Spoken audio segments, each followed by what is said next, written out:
Angelim.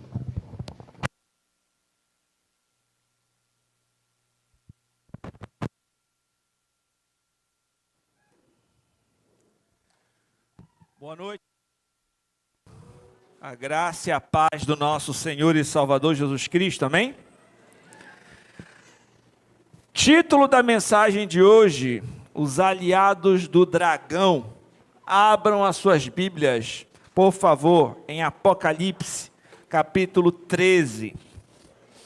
Hoje nós vamos dar continuidade, então, em nossa série de sermões em Apocalipse. Na mensagem anterior, nós concluímos o capítulo 12, falamos da visão que João teve sobre uma mulher, o seu filho e o dragão. Nós notamos que a mulher representa a igreja, o dragão representa o diabo e o filho, Jesus Cristo.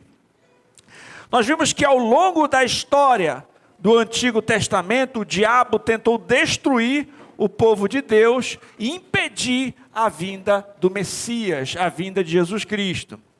Todavia, os ataques do maligno, todos falharam, ele foi derrotado por Cristo, o Senhor venceu o dragão, esse foi expulso para a terra, e ele sabe agora que pouco tempo lhe resta.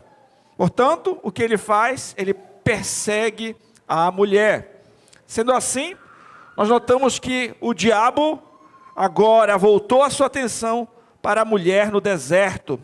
E ela representa a igreja agora no Novo Testamento.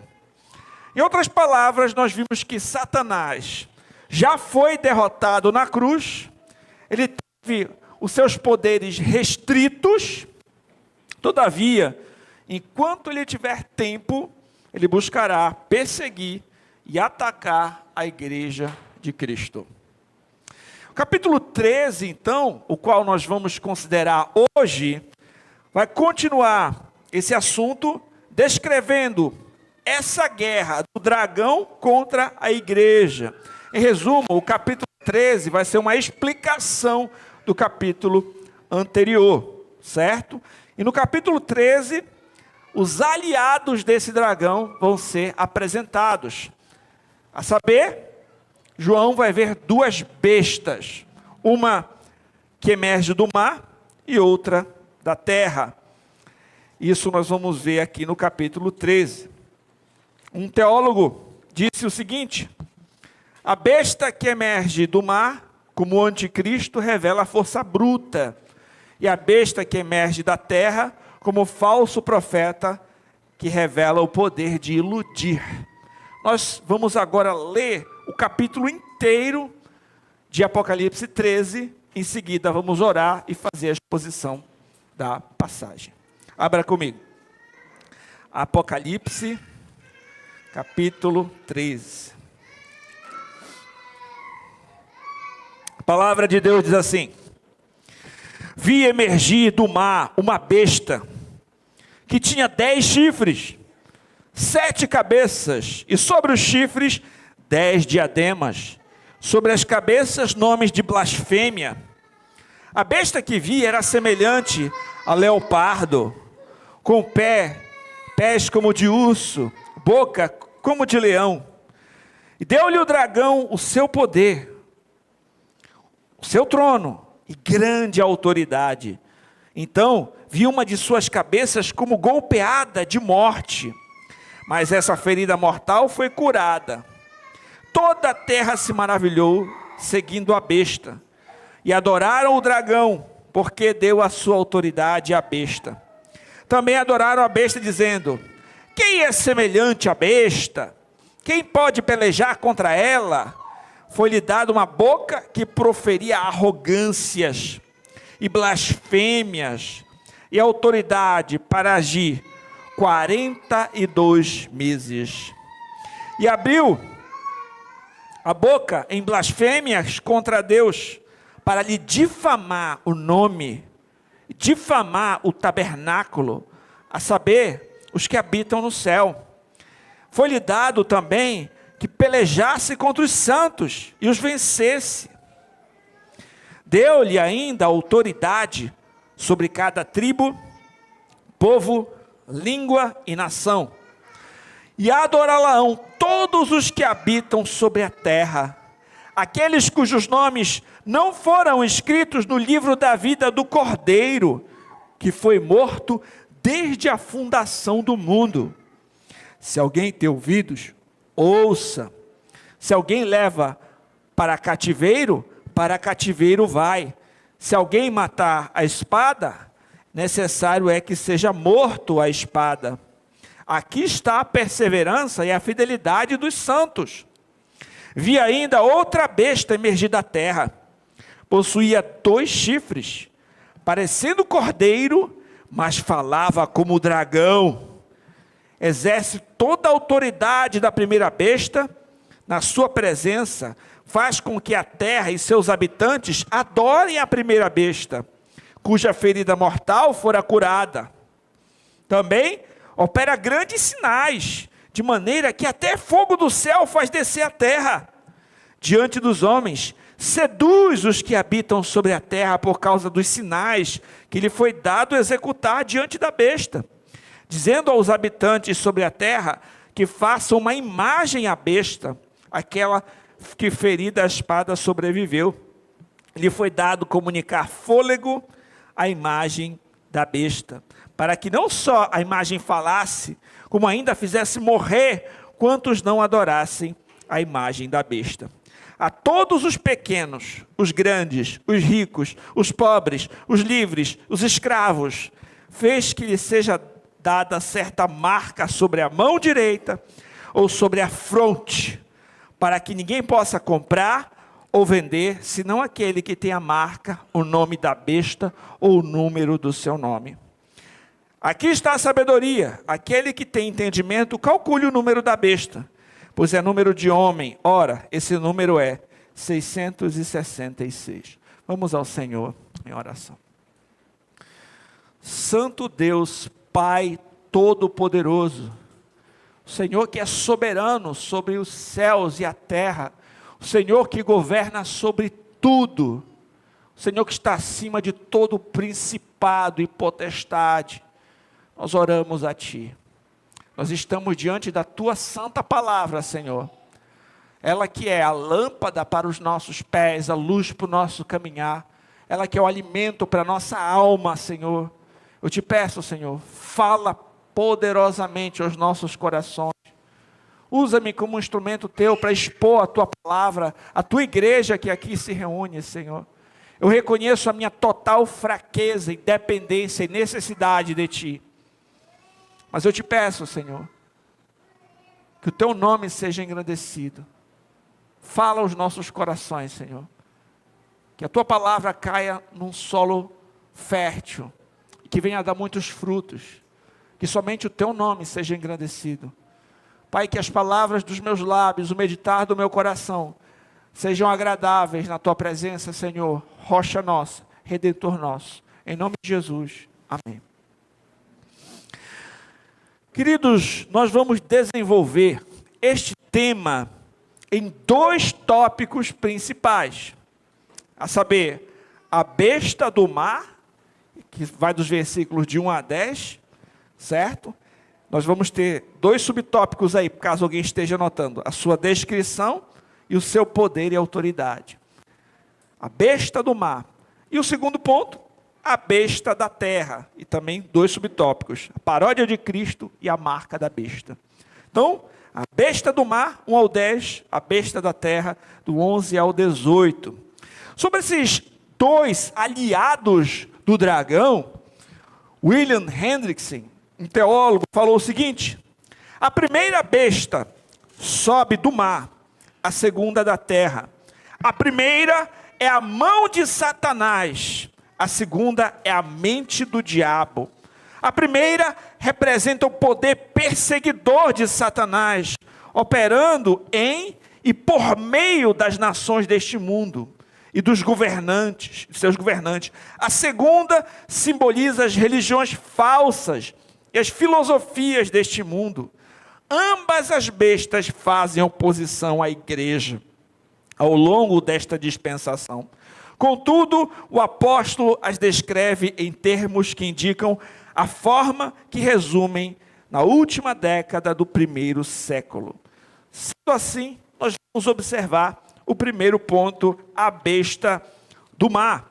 Vamos observar nos primeiros versos a sua descrição. O texto diz assim: vi emergir do mar uma besta. Tinha 10 chifres, 7 cabeças, e sobre os chifres 10 diademas. Sobre as cabeças, nomes de blasfêmia. A besta que vi era semelhante a leopardo, com pés de urso, boca como de leão. Ele deu ao dragão o seu poder, o seu trono e grande autoridade. Lembrando mais uma vez, nós estamos diante de uma literatura apocalíptica. Nós precisamos entender que aqui está cheio de símbolos. Nós temos que interpretar estes símbolos. Por exemplo, o próprio João interpreta o mar, fala da besta que emerge do mar, né? Mar é interpretado por João de forma também simbólica. Por exemplo, em Apocalipse 17, 15, ele diz assim: falou-me ainda as águas que viste, onde a meretriz está sentada. São povos, multidões, nações e línguas. Então ele mesmo interpreta aqui o mar, representando povos, multidões, nações e línguas. E as profecias do Antigo Testamento também interpretam desta forma, com uma interpretação simbólica. Por exemplo, Isaías 17:12 diz assim: ai do bramido dos grandes povos, que bramam como bramam os mares, e o rugido das nações, que rugem como rugem as impetuosas águas. Então, águas aqui sendo representadas de forma simbólica, como as nações e os seus governantes. Aqui nós observamos o significado deste símbolo. E os chifres nas escrituras, eles são destacados como poder, certo? E o número 7 cabeças e 10 chifres também devem ser interpretados de forma simbólica, referindo-se à total abrangência desse governo estabelecido contra os filhos de Deus. Esses números enfatizam, então, a plenitude do poder opressivo e o seu efeito mundial, assim como as cabeças coroadas dos demônios que nós notamos ali no capítulo 9, no verso 7. Então, essa besta que emerge do mar, ela representa o poder perseguidor do dragão, que está em ação na história por meio de governos e poderes inimigos do Senhor. Então essa primeira besta que aparece aqui, ela emerge do mar, e representa esse poder de perseguição contra a igreja, com governos e poderes que vão perseguir o povo de Deus. Simon Kistemaker falou o seguinte: é notável que em Daniel 7, o profeta retrata 4 bestas, das quais 3 são nomeadas: um leão, um urso, um leopardo, e a 4ª descrita como terrível. Essas bestas retratam 4 impérios sucessivos: neobabilônico, medo-persa, grego e romano. Contudo, João os combina numa só besta, para simbolizar todos os poderes mundiais hostis a Jesus Cristo. Então, aqui há uma comparação. O texto que nós lemos, por exemplo, na nossa ordem de culto, foi o texto de Daniel. Na visão de Daniel 7, ele vê 4 bestas semelhantes, e cada uma delas representando ali um império. Só que aqui é uma só besta com todas essas características ali, representando todos esses impérios, poderes mundiais contra a igreja do nosso Senhor Jesus Cristo. Queridos, nos dias de João, ali no primeiro século, no contexto do Império Romano, esse poder era demonstrado por meio do culto ao imperador. As pessoas que se negavam, os crentes que se negavam em afirmar que César é Senhor, e reconheciam que somente Jesus Cristo é Senhor, eles poderiam ser mandados para a prisão, perseguidos e também mortos. Então, nesses governantes perversos, os primeiros cristãos, com certeza, viram a primeira besta, o poder militar e político divinizado do homem. Então os contemporâneos de João, sem dúvida, pensavam que a besta que surgiu do mar representava ali o poder de Roma, no seu contexto imediato. Mas Joel Bick vai nos explicar que nós não devemos limitar as interpretações das bestas do Apocalipse a Roma do primeiro século. Nós vimos que todo o Apocalipse, que os símbolos que se referem tanto a eventos históricos, como também ao que está acontecendo hoje. Então essas duas bestas aparecem juntas na história humana, em muitos lugares, épocas, à medida que nação após nação se levanta para lutar contra Deus e contra o seu Cristo. Então o Império Romano, aqui segundo Joel Bick, ele transcende muitos séculos e representa todas as potências mundiais que oprimem o povo de Deus até o culminar da história, certo? Então a besta do mar simbolizava não apenas nações opressoras, mas o sistema do mal espiritual que está por trás dessas nações e manifesta em sucessivos impérios mundiais, abrangendo centenas de anos. G.K. Bill disse isso. Então o que a gente observa aqui? Que esses poderes que oprimem o povo de Deus, ali no contexto de João, quando ele escreveu, era o Império Romano, tinha todo esse contexto de adoração ao imperador, de perseguição aos cristãos, de prisão, de morte, de martírio para os crentes. Isso representa essa besta que emerge do mar. Mas não somente o Império Romano, mas todos esses poderes de governos que vão contra a Igreja do Senhor. Deu para entender o que significa, o que representa essa besta que emerge do mar? Certo? Essa oposição satânica por meio de governos e poderes contra a Igreja de Deus. O texto prossegue dizendo: então vi uma de suas cabeças como golpeada de morte, mas essa ferida mortal foi curada.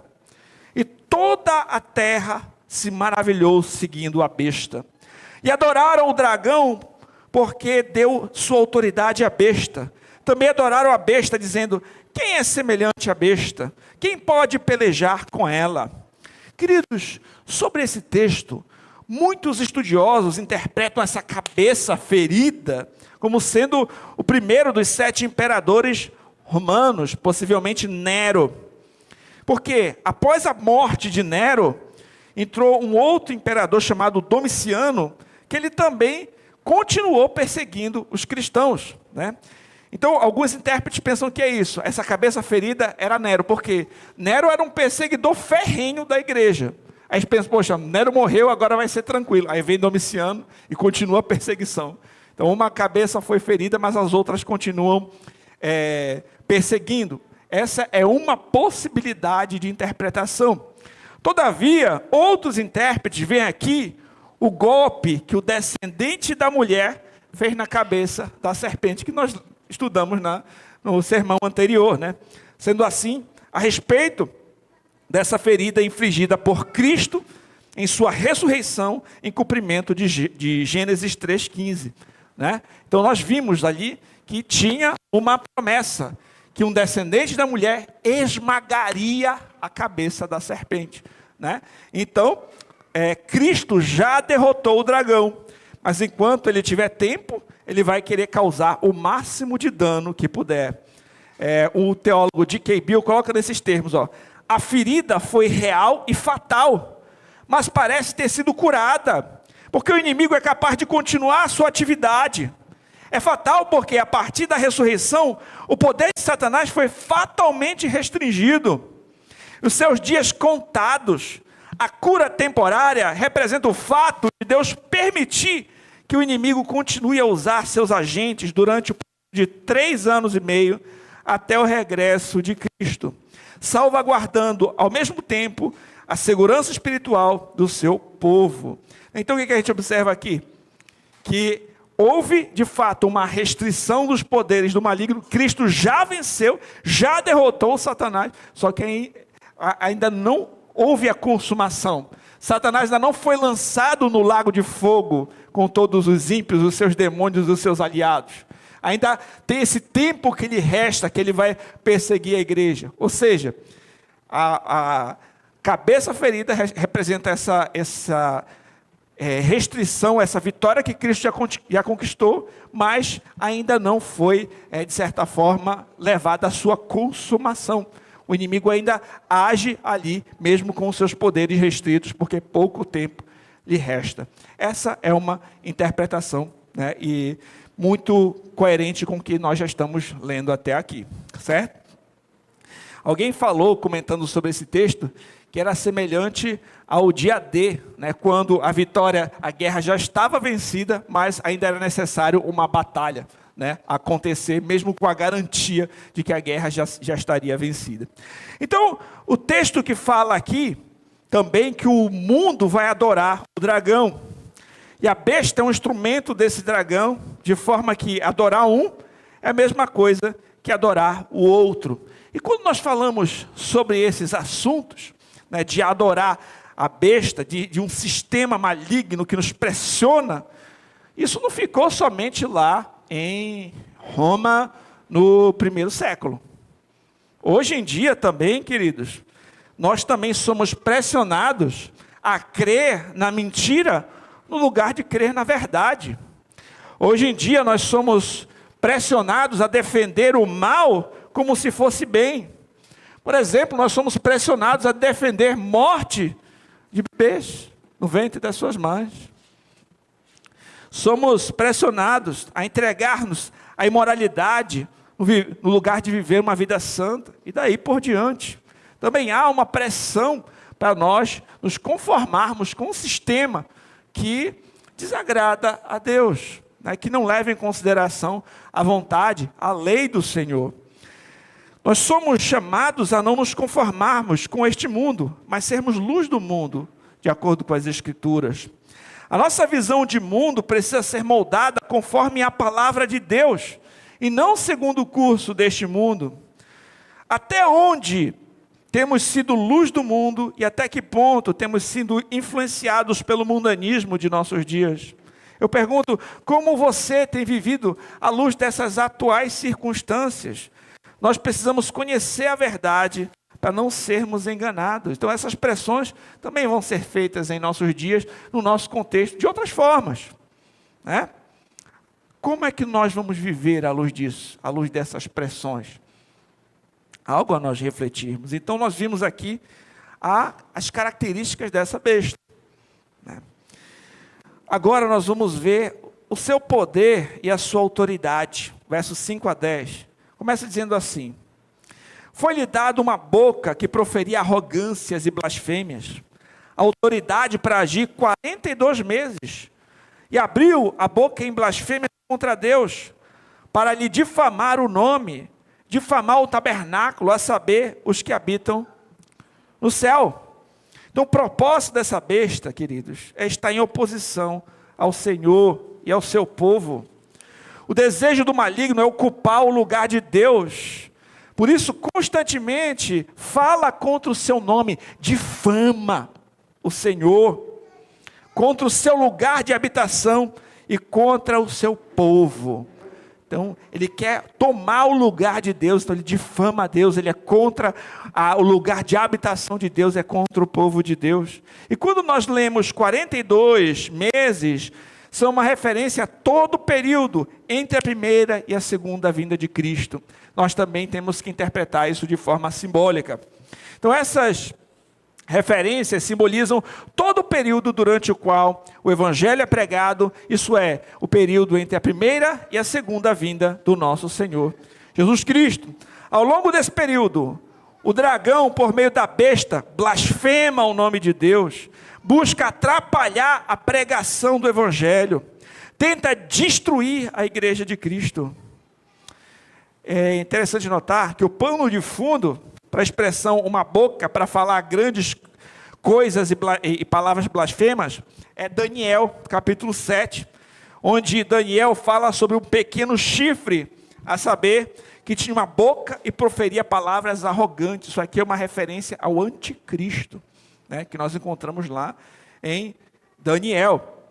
E um teólogo disse o seguinte: o contexto de Apocalipse e do Novo Testamento indica que o anticristo se manifestou como um espírito corporativo que inspira falsos ensinamentos e perseguições desde o primeiro século. Mas no tempo futuro, antes do fim, se manifestará individualmente na carne como um líder da oposição ao povo de Deus. O diabo autoriza o Estado como seu agente para perseguir a igreja e enganar os ímpios. Esse aqui é mais um comentário aqui sobre este assunto. E no verso 7 diz assim: foi-lhe dado também que pelejasse contra os santos e os vencesse. Deu-se-lhe ainda autoridade sobre cada tribo, povo, língua e nação. Então, nessa primeira parte, em que diz que foi dado também que pelejasse contra os santos e vencesse, é muito semelhante ao que nós já vimos ali em Apocalipse 11, quando diz assim: e quando acabaram o seu testemunho, a besta que sobe do abismo lhe fará guerra e lhes vencerá e os matará, falando ali das duas testemunhas, né? E o texto de Daniel 7, 21, de forma semelhante, diz assim: eu olhava, e eis que este chifre fazia guerra contra os santos e prevalecia contra eles.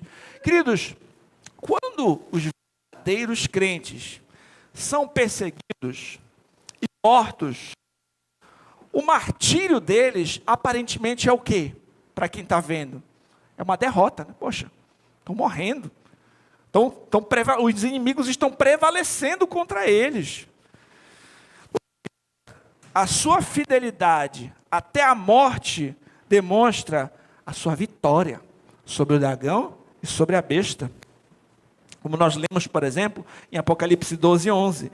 Eles, pois, venceram por causa do sangue do Cordeiro, por causa da palavra do testemunho que deram, e mesmo em face da morte, não amaram a própria vida. Ser cristão, meus irmãos, não quer dizer que tudo vai ser tranquilo.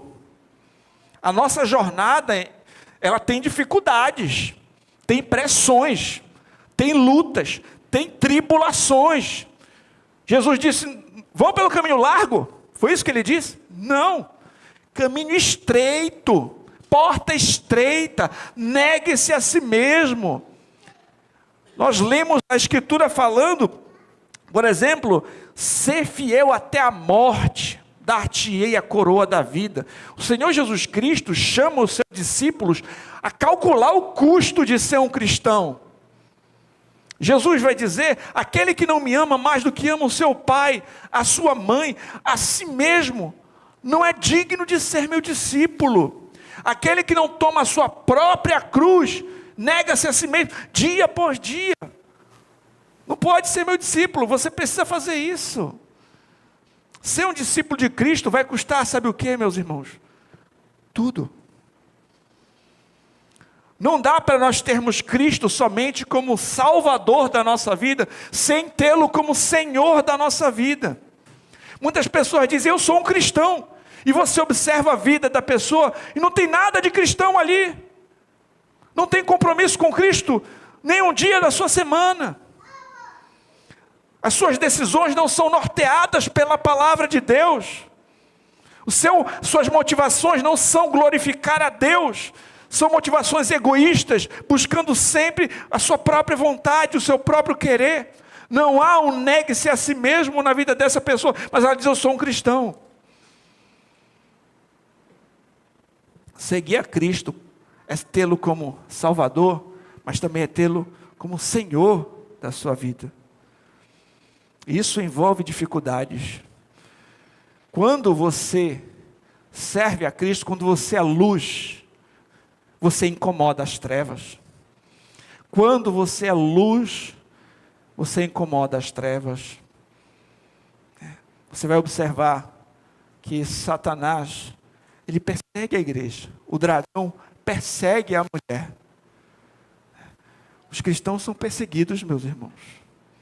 Jesus disse que bem-aventurados nós somos, que quando mentindo, falarem todo o mal contra nós.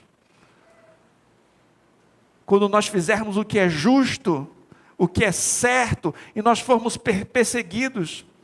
Quantas pessoas, por causa da sua fidelidade, por causa da sua justiça, por fazer o certo, não acabam perdendo o emprego, porque não quiseram se envolver com falcatruas, não quiseram se envolver com coisa errada. Quantas pessoas não são difamados cristãos? Então o cara está vivendo ali, andando na luz, caminhando certinho com o Senhor, e ele é difamado, falam coisas horríveis dessa pessoa, mentem ao seu respeito. O inimigo, ele vai atacar, meus irmãos, mas bem-aventurados nós somos quando isso acontecer, porque Jesus disse: grande é o galardão de vocês no céu, grande é o galardão. Convém que através de muitas tribulações, nós entremos no reino de Deus. Continue firme no caminho estreito, mesmo com lutas, mesmo com dificuldade, mesmo com perseguições, persevere no Senhor até o fim. Até o fim, vale a pena. É como o livro do cristão, o livro do peregrino, que o cristão deixa a cidade da destruição e caminha rumo à cidade celestial. Nada do que ele deixou para trás pode se comparar com o que ele está procurando. Ele estava morando na cidade da destruição. Nada ali, pode satisfazê-lo. Nada ali é para sempre. Aquela cidade vai perecer, vai ser destruída. Aqui as pessoas às vezes estão tão apegadas com as coisas desse mundo, que deixam de lado aquilo que é principal, que não estão olhando para a eternidade, que não estão pensando no Senhor, não estão vivendo para a vida eterna, só para o aqui e agora. E podem ser pegos de surpresa com a sua própria morte, e vão encontrar-se com o Senhor. E se essa noite, louco, te pedirem a tua alma, o que é que você dará? O que você apresentará? Como está o seu estado hoje? Como está o estado da sua alma, se você tivesse que se encontrar com Deus hoje? Como está a sua comunhão com o Senhor? Ele sabe de todas as coisas, Ele sabe como está o seu coração, Ele conhece os seus. O Senhor sabe quem são as suas ovelhas, Ele chama elas pelo nome, Ele as conhece, elas os seguem, Ele lhes dá a vida eterna, elas jamais perecerão, e ninguém as arrebatará das suas mãos. Você é uma ovelha do Senhor? Você já se rendeu verdadeiramente a Cristo? Você faz parte desse aprisco? Ele é o seu pastor? Vamos avançar. Verso 8 diz assim: e adorá-la-ão todos os que habitam sobre a terra, aqueles cujos nomes não foram escritos no livro da vida do Cordeiro, que foi morto desde a fundação do mundo. Se alguém tem ouvidos, ouça.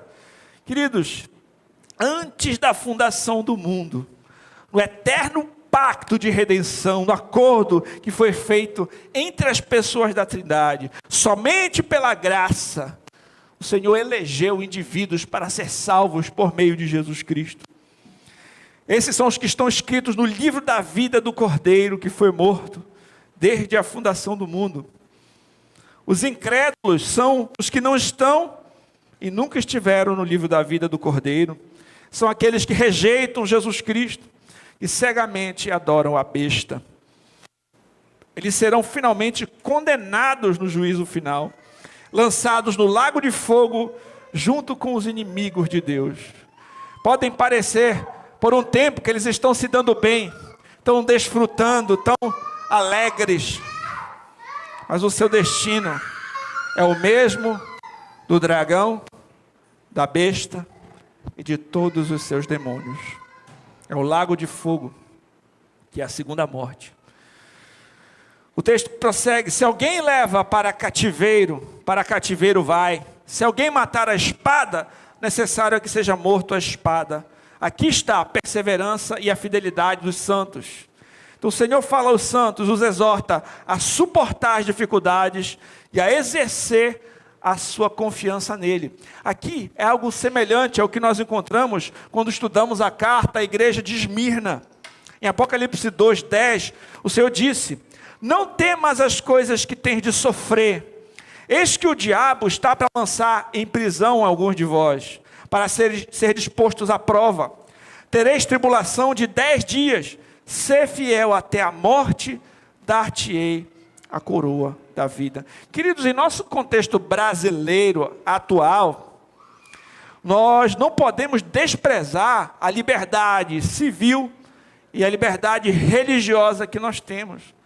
Nesses dias, nós podemos nos reunir livremente, podemos evangelizar livremente, podemos distribuir literatura livremente, podemos fazer publicações na internet livremente.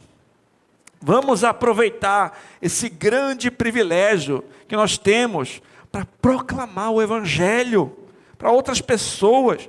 Nós devemos nos engajar nisso, não ficar parados diante da oportunidade que nós temos. Queridos, a maré pode virar, a situação pode mudar.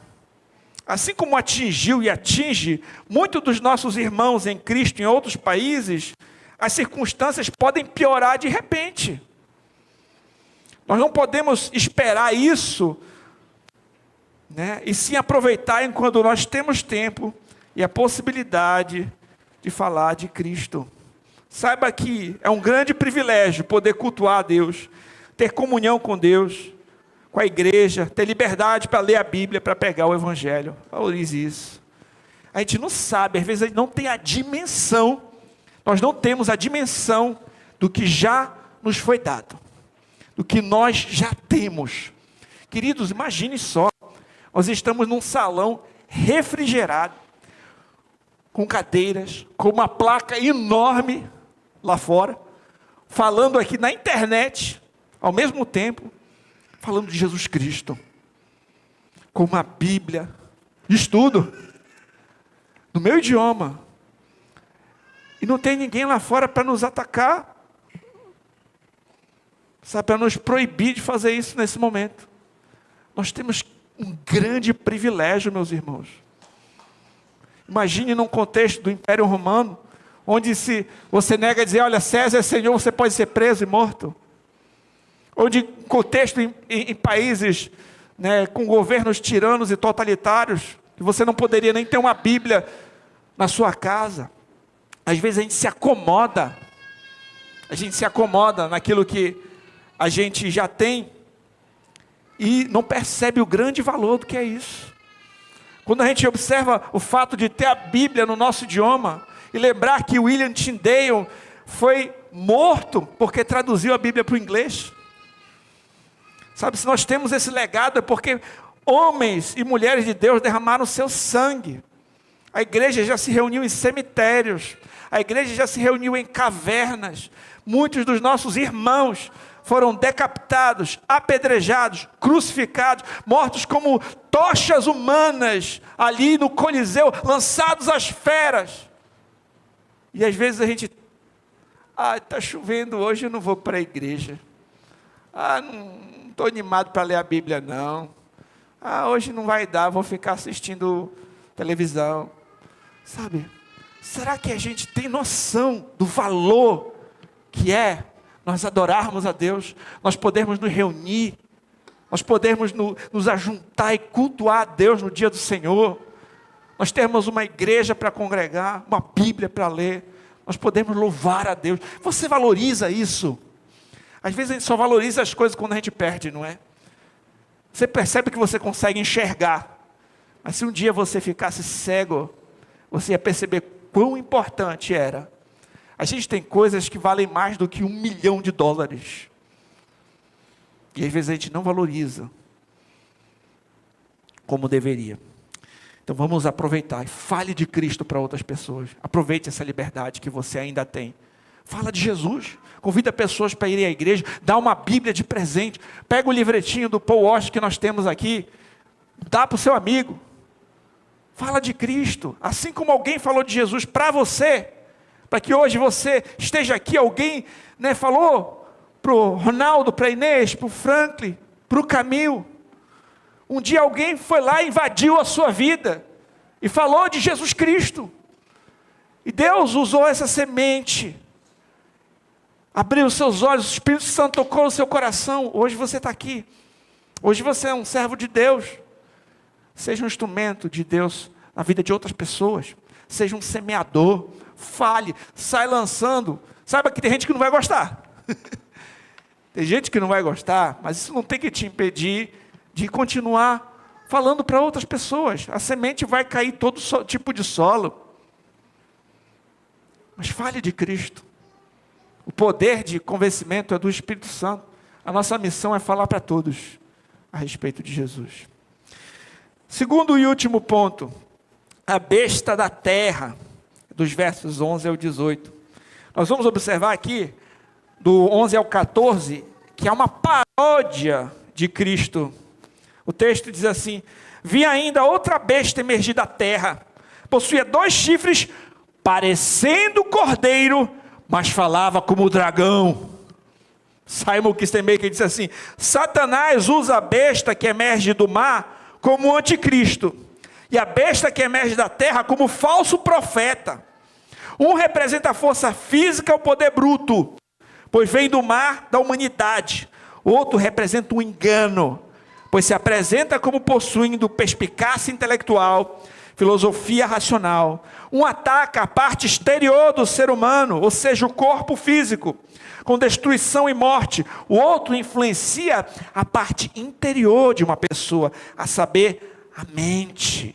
Um, ele vai atacar o seu corpo, é perseguição, é medo, vamos te prender, vamos te matar, vamos acabar com você. O outro vai tentar te seduzir, te enganar, com sofismas, com mentiras, como disse a serpente: é certo que não morrereis, sereis como Deus. Deus disse isso mesmo, tirando a autoridade da palavra de Deus, te levando a desviar do caminho. Então tem um ataque externo, mas tem ataque que vai tentar também te seduzir, com sofismas, com mentiras. Ele personifica as teorias mundanas que influenciam o pensamento e as ações das massas. Tem como alvo colocar todos contra o Senhor, contra a sua palavra, contra o seu povo. Nesses versos nós observamos claramente que o objetivo desse inimigo é imitar a Cristo. Por isso que é uma paródia de Cristo. Você vai observar nesses versos a menção a um cordeiro. Parece um cordeiro, mas fala como um dragão, né? A concessão de toda a autoridade, porque Cristo recebeu toda a autoridade, né? E aqui fala de autoridade também dessa besta. A adoração da besta, recebe adoração. Ela recebe uma ferida mortal e é curada. E a marca na testa e o nome da besta. Nós vimos já também no passado, em outros capítulos, que os servos de Deus são selados, recebem o nome do Senhor. E aqui os servos da besta recebem a marca da besta, né? Então ele parece com cordeiro, mas fala como leão. Em outras palavras, é um lobo em pele de cordeiro. Lembre-se, meus irmãos, que o diabo é o pai da mentira. Assim como a serpente enganou Eva no jardim, a besta é também mentirosa, vai querer enganar. O texto diz: exerce toda a autoridade da primeira besta na sua presença, faz com que a terra e os seus habitantes adorem a primeira besta, cuja ferida mortal foi curada.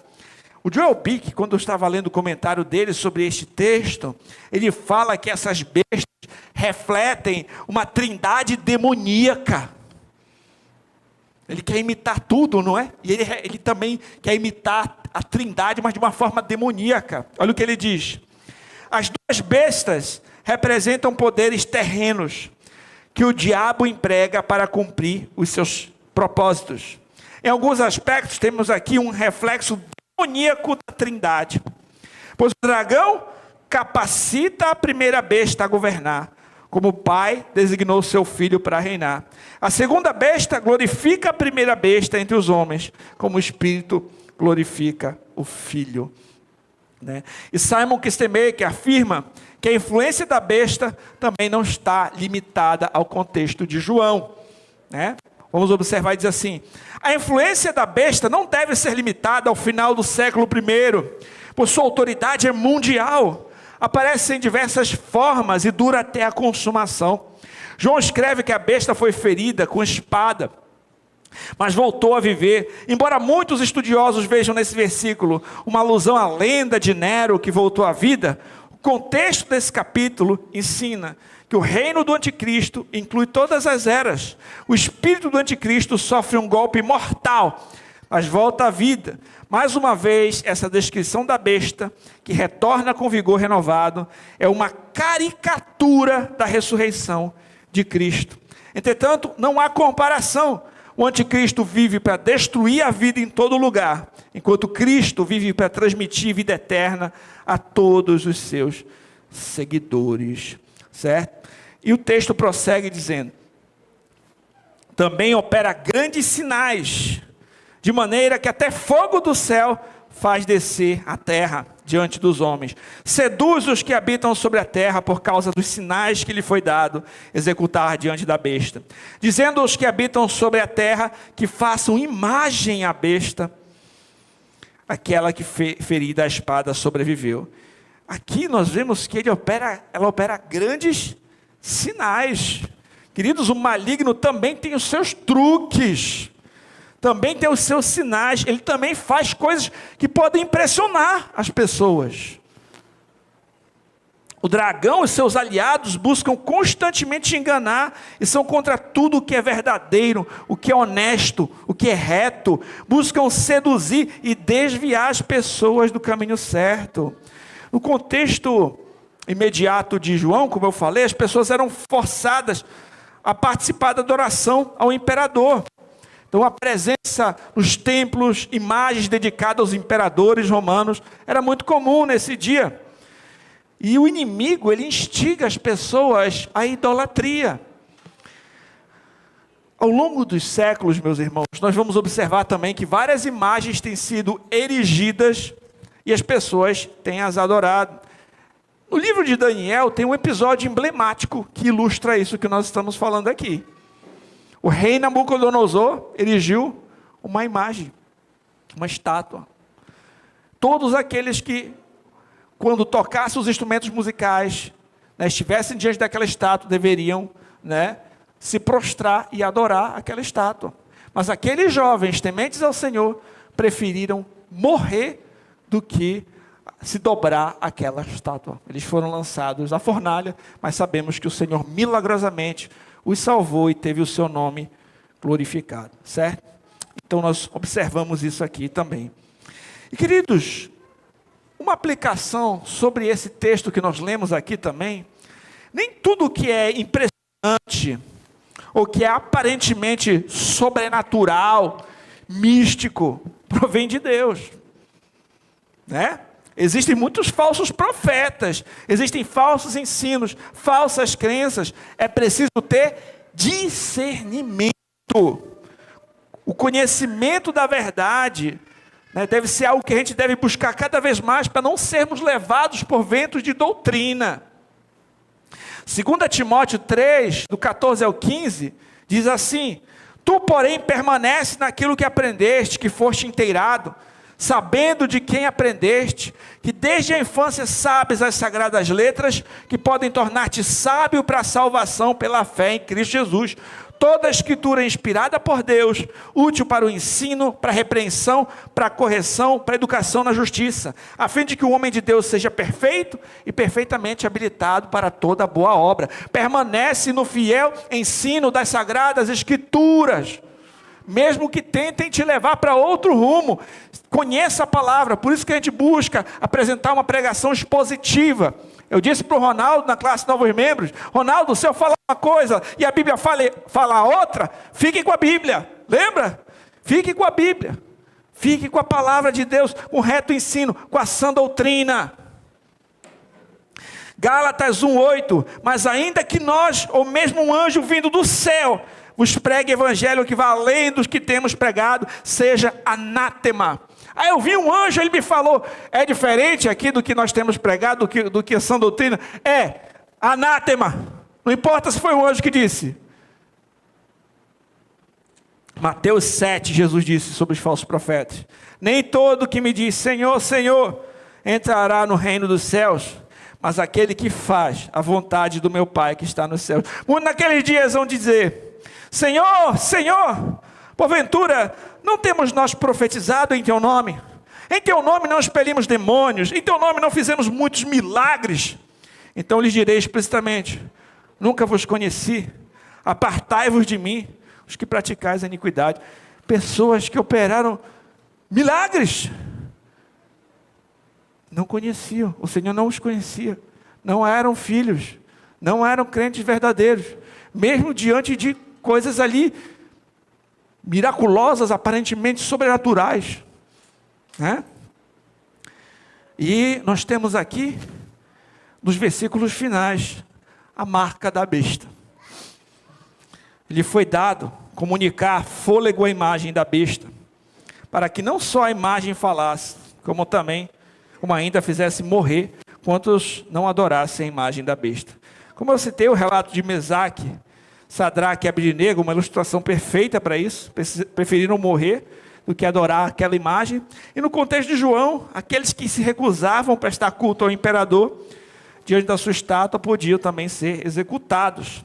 Mas a besta sempre persegue a igreja e usa pressões que muitas vezes envolvem atos religiosos ou idolatria para atacar o povo de Deus. E o verso 16 diz assim: a todos os pequenos, grandes, ricos, pobres, livres, escravos, faz que seja dada certa marca sobre a mão direita ou sobre a fronte. Em primeiro lugar, grandes, pequenos, etc., é realmente uma expressão idiomática que inclui pessoas de todas as idades e de toda a posição social. E sobre a expressão marca da besta, William Hendrickson disse o seguinte, eu achei interessante o comentário dele. Para se entender a expressão marca da besta, devemos nos lembrar que não apenas o gado, mas também os escravos eram marcados com o sinal de propriedade. A marca significava que o escravo pertencia ao seu dono. Logo, a expressão receber a marca de alguém começou a ser usada para indicar que alguém servia ou cultuava alguém. A marca da besta é a oposição a Deus, a rejeição a Cristo, o espírito do anticristo, de perseguição da igreja, onde e quando ela se manifesta. Essa marca está impressa na fronte e na mão direita. A fronte simboliza a mente, a vida em termos de pensamento, da filosofia da pessoa. A mão direita refere-se às obras da pessoa, a ação, o comércio, a indústria, etc. Portanto, receber a marca da besta na fronte e na mão direita significa que a pessoa pertence à companhia dos que perseguem a igreja. E nisso quer eminentemente no que ela pensa, diz, escreve, ou mais enfaticamente, no que ela faz. O espírito do anticristo se torna evidente. Então a marca demonstra o pertencimento. Assim como os selados de Deus pertencem a Deus, carregam o nome de Deus, aqueles que recebem a marca da besta, os que pertencem à besta, que adoram a besta. E por que essa marca é na testa e na mão? Porque demonstra o que eles pensam e o que eles fazem. A sua mente está corrompida, obscurecida, cega. Os seus atos são pecaminosos, desagradam a Deus. E o texto diz assim, só antes de avançar para o texto: assim como os crentes receberam o selo de Deus e adoram a Deus, os ímpios receberam a marca da besta e adoram o dragão. E o texto diz no verso 17: para que ninguém possa comprar ou vender, senão aquele que tem a marca, o nome da besta ou o número do seu nome. Então os crentes que não recebem a marca da besta, que não adoram o seu nome, eles sofrem restrições em seus negócios. No contexto de João, lá no primeiro século, por exemplo, nós vimos que na igreja de Esmirna, muitos cristãos viviam na pobreza, poderiam se identificar com essas palavras claramente. Como nós vemos aqui em Apocalipse 2:9, olha o que diz lá.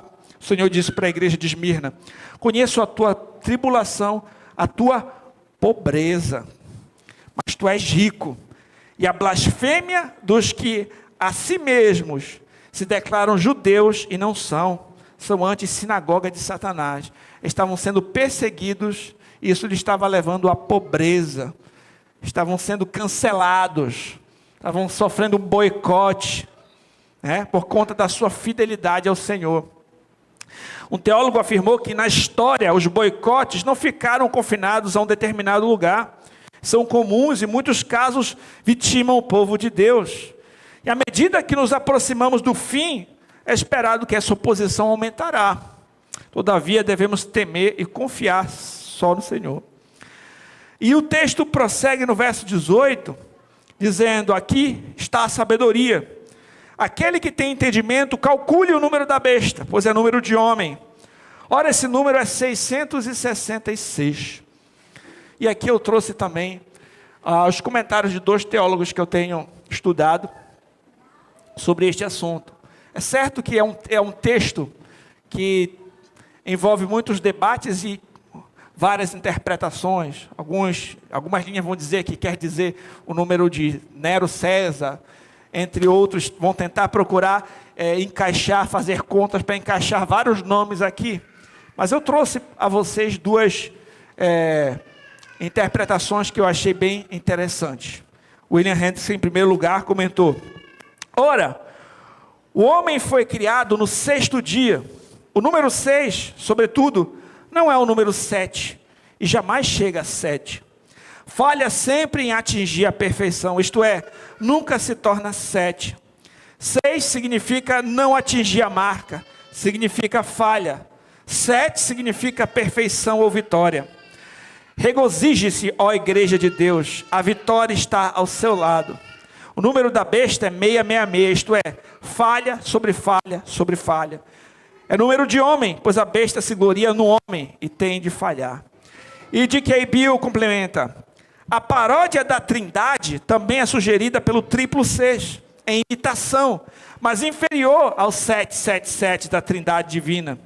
O ponto principal da paródia, em Daniel especialmente, em Apocalipse, é que, embora as bestas satânicas pareçam fingir com sucesso a verdade em suas tentativas de enganar, elas permanecem sempre más e nunca alcançam o caráter divino que imitam. Então é muito interessante essa interpretação. Nunca alcançam ali o 7, a perfeição, o número de Deus. E aqui vem algumas reflexões caminhando com a nossa conclusão. Eu pergunto a você, agora reflita, examine-se a si mesmo. As suas atitudes refletem compromisso com Deus ou compromisso com o mundo? Será que por meio dos nossos atos nós temos demonstrado possuir o selo de Deus em nossa testa ou a marca da besta em nossas vidas? Às vezes é possível que fiquemos presos em especulações sobre possíveis chip na testa ou na mão, encontramos que a nossa visão de mundo pode estar alinhada com a besta e os nossos atos desagradáveis a Deus. É preciso examinarmos a nós mesmos e vigiarmos nossas ações e pensamentos. A nossa mente e as nossas ações são santas? Temos glorificado a Deus com nossas vidas? Pense nisso. Cristo é o Senhor da sua vida. Reflita sobre esse assunto. Vimos aqui, nesta pregação, que a besta que emerge do mar simboliza o poder perseguidor de Satanás, incorporado em todas as nações ao longo da história. Vimos que a segunda besta é o falso profeta, isso é, simboliza a falsa religião, a falsa filosofia, sob qualquer forma que se apresente ao longo dessa presente era. Embora se pareça exteriormente com o cordeiro, ela é como o dragão em seu interior. Quantos não falam em nome do Senhor, mas estão enganando as pessoas, não é? Cuidado. Eu concluo esse sermão com um textinho que eu trouxe de Joel Bick, e eu queria ler e que vocês ouvissem com bastante atenção, examinando os seus corações. Em seguida nós vamos orar para encerrar. Devemos compreender que se não estivermos em Cristo, estaremos do lado do grande dragão vermelho e fracassaremos com ele. Em Apocalipse 13:8, João nos diz que todos nós, por natureza, adoramos Satanás e seus ajudantes. A nossa única esperança é que o nosso nome seja escrito no livro da vida do Cordeiro, que foi morto desde a fundação do mundo.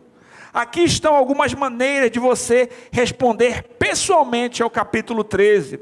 Primeiro, ore por graça para reconhecer as feras de Satanás. Você conhece o caráter deles, você sabe que eles são e como funcionam, você sabe que eles não apenas perseguem os cristãos em todo o mundo de forma violenta, mas também de forma sedutora, sutil e até religiosa, que não é bíblica. Não ignore os ardis de Satanás. Segundo, arrependa-se de todas as maneiras que você pensa, fala e age, que fluem do seu coração egoísta e bestial. Arrependa-se de suas tendências de satisfazer os desejos da carne, os desejos dos olhos e o orgulho da vida. Peça a graça do Espírito para lhe mostrar quem você realmente é, para fazer com que você abomine o seu pecado e para ajudá-lo a se arrepender no pó e nas cinzas diante do Deus Todo-Poderoso e deste Cordeiro glorioso. Terceiro, confie no Cordeiro, reconheça que Jesus é o Senhor de tudo, confie em sua obra perfeita de redenção em favor dos pecadores, não descanse até poder dizer, Ele é meu Senhor e o meu Deus. Continue até ter certeza de que seu nome está escrito no livro da vida do Cordeiro, até que você está para sempre, e que você está para sempre seguro nele. Somente o Deus Trino, Pai, Filho, Espírito Santo, pode atender a todas as suas necessidades, e tirá-lo do fracasso para uma perfeição crescente, à medida que você segue o Cordeiro. Amém? Vamos ao Senhor em oração, e se alguém me escuta, e ainda não rendeu-se a Cristo, faça isso hoje.